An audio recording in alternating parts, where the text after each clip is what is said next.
Mani eng kuchli qilgan vaziyat bor. Bu vaziyat mani 10 yoshimda bo'lgan. Azonda mani onamni uyg'otib, "Ading qazo qildi" deganlar. Stomatologiya sohasi bu uy sharoitida davolanadigan kasb emas. Bolani sog'lig'iga jiddiy qarash kerak. Ishonmagan odamlar ham bo'lgan, ishongan odamlar ham bo'lgan, lekin aksariyati ko'pchilik ishonishgan. Tishini yiringlash oqibatida organizmda intoksikatsiya bo'lgan, shuning hisobida bola o'lim bo'lgan. Lekin nima holatga tushib qolsam ham 10 yoshingda Allohga yuzlanding-ku deyman. Nega otamni olding degan yig'ila ham bo'lgan. Shifokorlik o'zi aytiladi-yu, oq xalat bir o'zidan o'zi kiyiladigan kasb emas. Bunda intuitsiya ham bo'lishi kerak.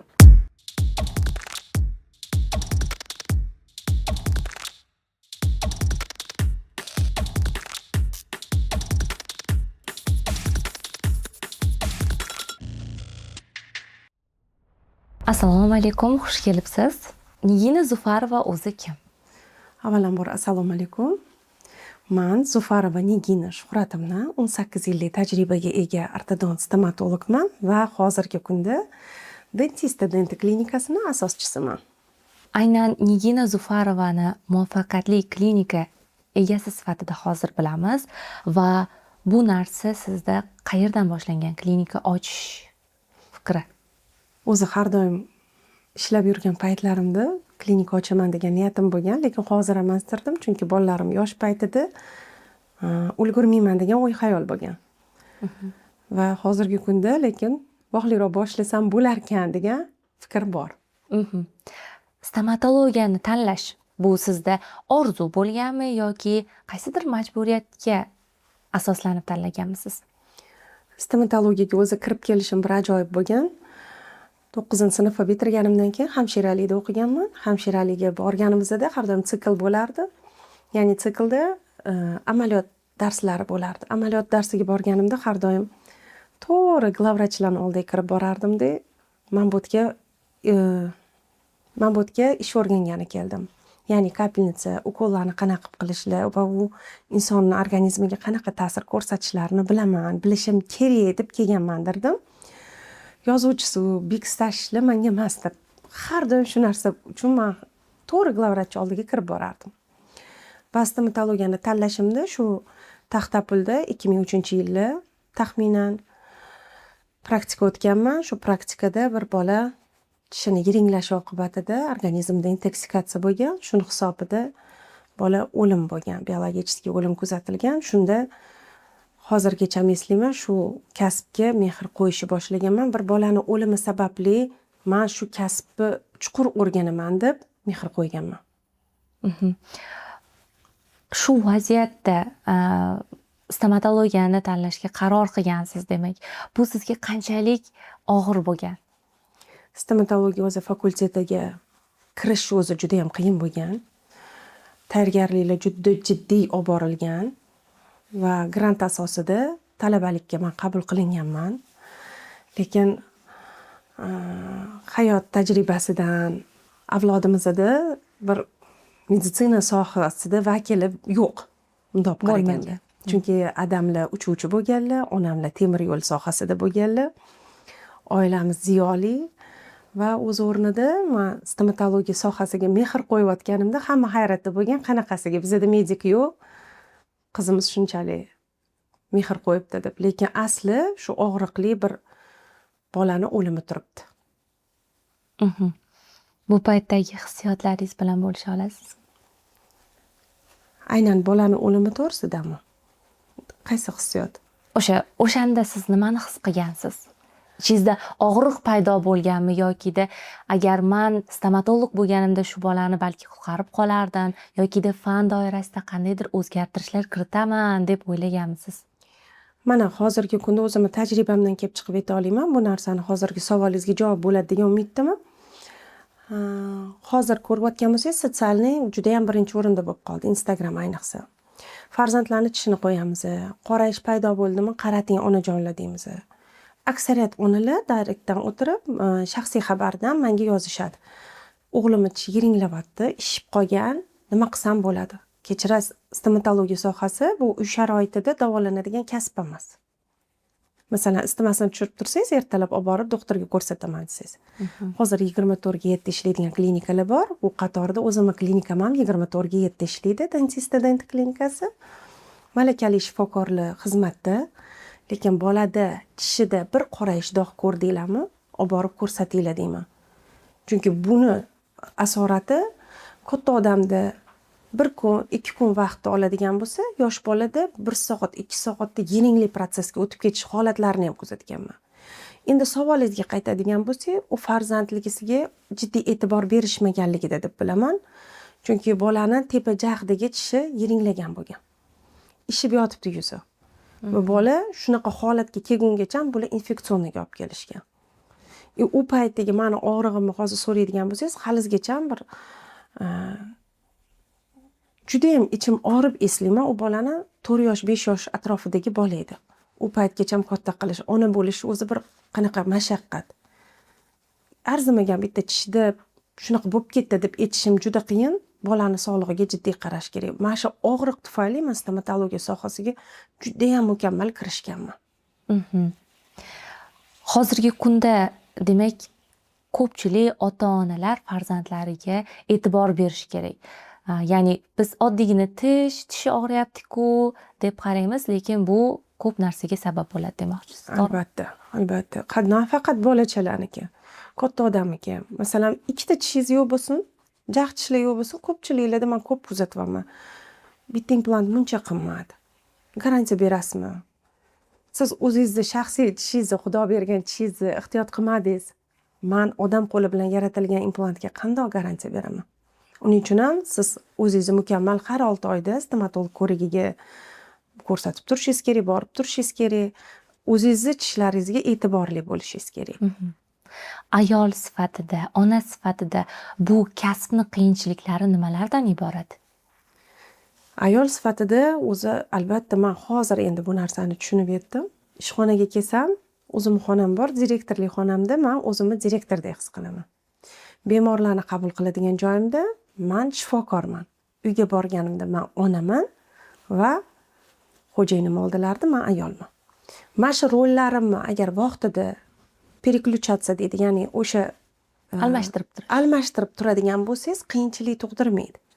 Lekin direktor xonasidagi korona amaliyot paytida yoki amaliyotdagi ishingiz uyda bunaqa takrorlanadigan bo'lsa, unda, конечно, выгорание, o'z-o'zidan shu narsadan charchash bo'ladi. Farzandlaringiz sizni kasbingizni davom ettirishini xohlarmidingiz? Albatta. Men bu narsani, stomatologiya sohasini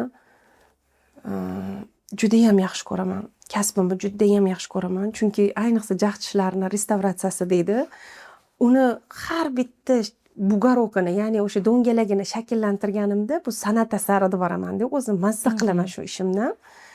Ishimni juda ham sevaman. Uyda ham bolalarim bilan gaplashib o'tirganimizda faqat tish emas deb qo'yishadi. Lekin katta qizim stomatologiya sohasida hozir 2-kursda o'qiydi.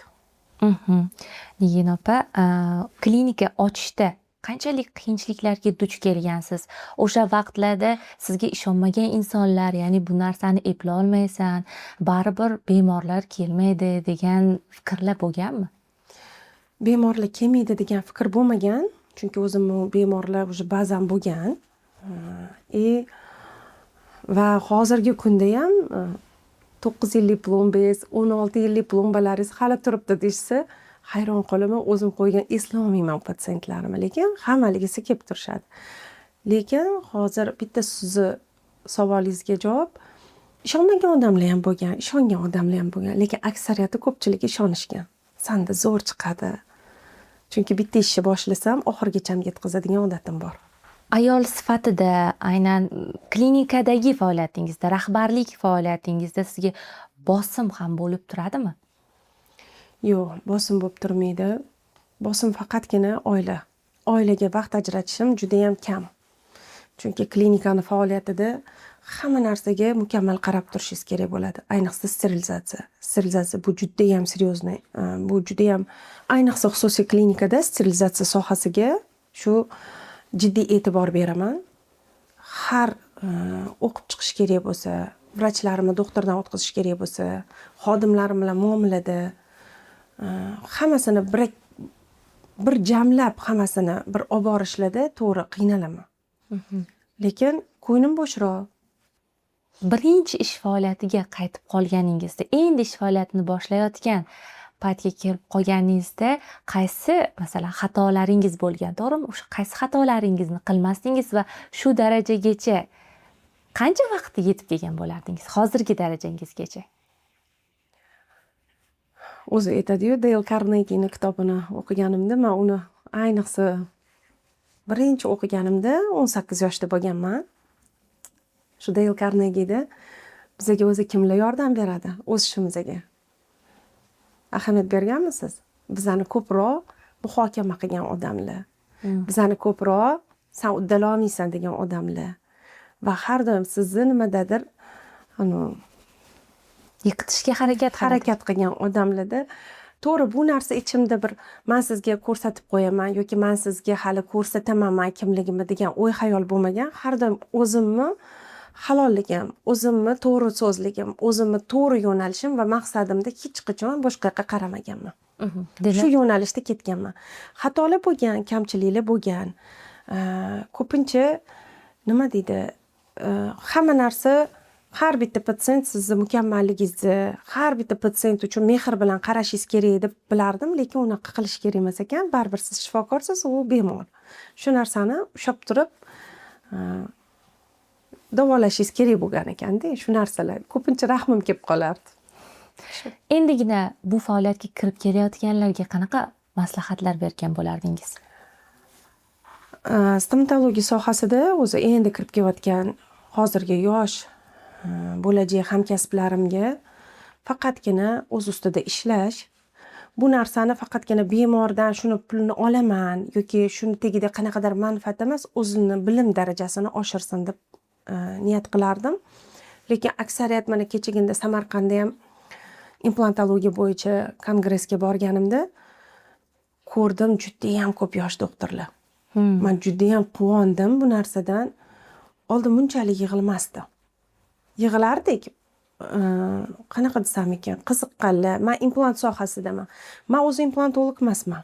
Men implant ham qo'ymayman. Lekin bu narsani mukammal bilishim uchun meni oldimga kelgan har bir inson baribir so'raydi, implantni yaxshi tarafini ayting, yo yomon tarafini, meni jag'imga to'g'ri keladimi?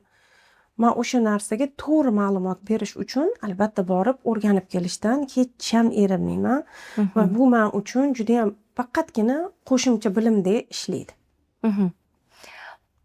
Hozir ko'ryapmiz, yosh doktorlar mana endigina shu sohani o'qishni bitirib, endi sohasiga boshlab kelayotgan doktorlar ko'proq pul tikishyapti-da, klinika tezroq ochishga harakat qilishyapti. Sizni fikringizcha, shu narsa ko'proq ma'qulmi yoki birinchi o'z tajribasini oshirib, keyinchalik klinika ochish yaxshiroqmi? Endi hozir men o'zimdan kelib chiqib aytaman. O'zimda o'zi klinika ochish hozir yana ham bir chuqurlashdik. Klinikani men rosa yaxshi ko'raman. Qanaqa xoningizni jihozlab qo'ysangiz, sertifikatlaringizni qo'yib, xoningiz chiroyli, uyutni bo'lib tursa, shu narsalarni qilishdi. Masalan, hozirgi yoshlarda ham shu narsani ko'ryapman. Shogirdlarda ham ko'ryapman. Ko'pincha Nigin Shuhratni mana bunaqa qo'yaylik, buni mana bunaqa qilaylik. Shijoati baland juda ham hozirgi yosh stomatologlarni. Men bu narsadan faqatgina xursand bo'laman. Mendan yosh stomatologlar bor, shunaqangi malakali, shunaqa so'z o'zini ishini ustasi bo'lib hozirgi kunda ish olib borishyapti. Men bu narsadan faqat xursand bo'laman. O'zini ustida ishlashyapti, kongresslarda ko'p ko'rishyapmiz. Bu narsa menga ham yana ham ilhom bag'ishlaydi.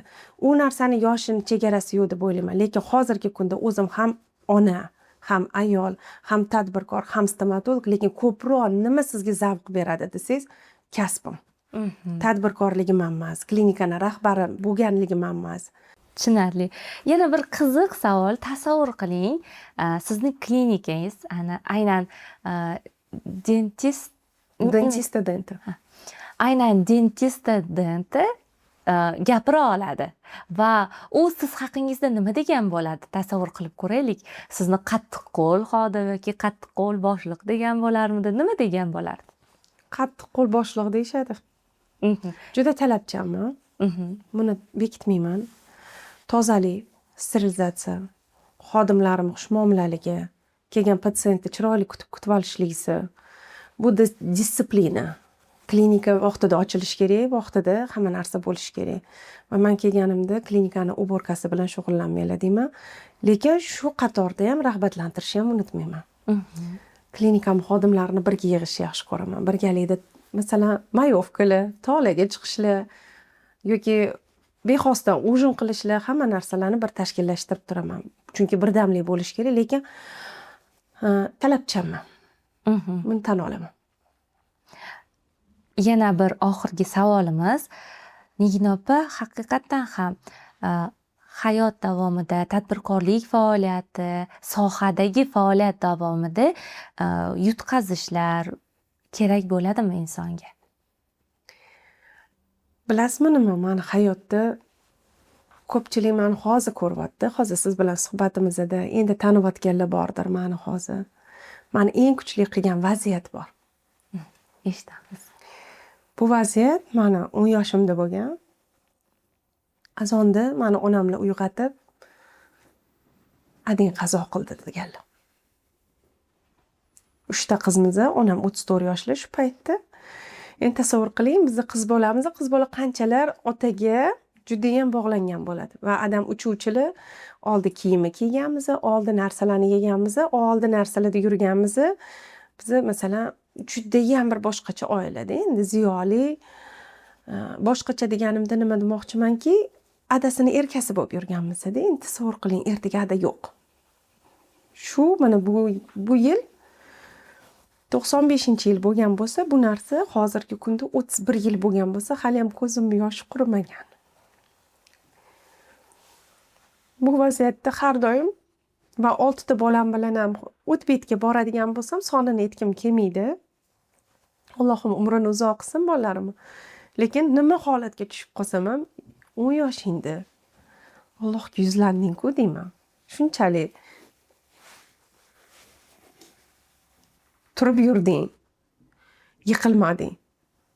Va har doim o'zimga ishonib, bismillah deb ko'chaga chiqaman. Har doim.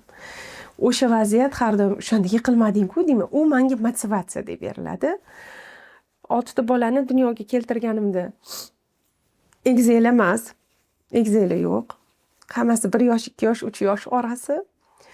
Kechagina ham qizim uzatganimda ham har doim og'ir bosuvli bilan tushuntirishga harakat qilaman. Lekin единственный mani ustozim, mani har bir ishimda qo'llab turadigan inson mani onamlar bo'ladilar. Har kuni 8-9 oralig'ida ertalab telefon qilib duolarni olishim kerak bo'ladi. Duosiz chiqqan kunim bo'lmagan. Har doim onajonim, nima tilaysiz menga bugun deb qo'yaman-da.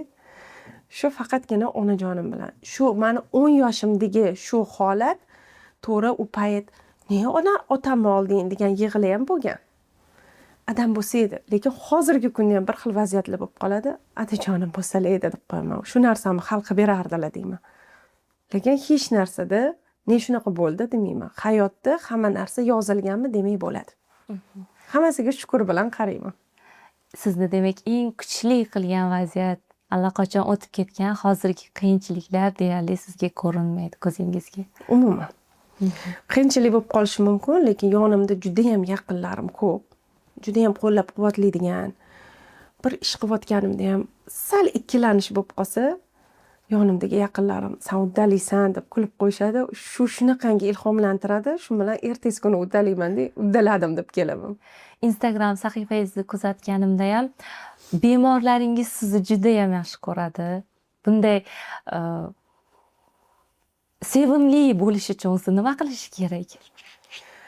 Bemorlarimga men har doim katta yoshli bo'lsalar onamdek qarayman. Yoshroq bo'lsa qizimdek qarayman. Har bitta bemorga men shifokordek qarashimdan qat'iy nazar, men qalbimni berib ular bilan davolanaman birgalikda. Va yechimni shunaqangi topishga harakat qilamanki, bularni kitobda yozilgan shablonga tiqib emas, olgan bilimlarimda, tadbiqda va shifokorlik o'zi aytiladi-yu, xalat bir o'zidan o'zi kiyiladigan kasb emas. Unda intuitsiya ham bo'lishi kerak. xuddi shunaqa har bittalik qalbimdagi ozgina bo'lsa ham mehrni berib davolayman.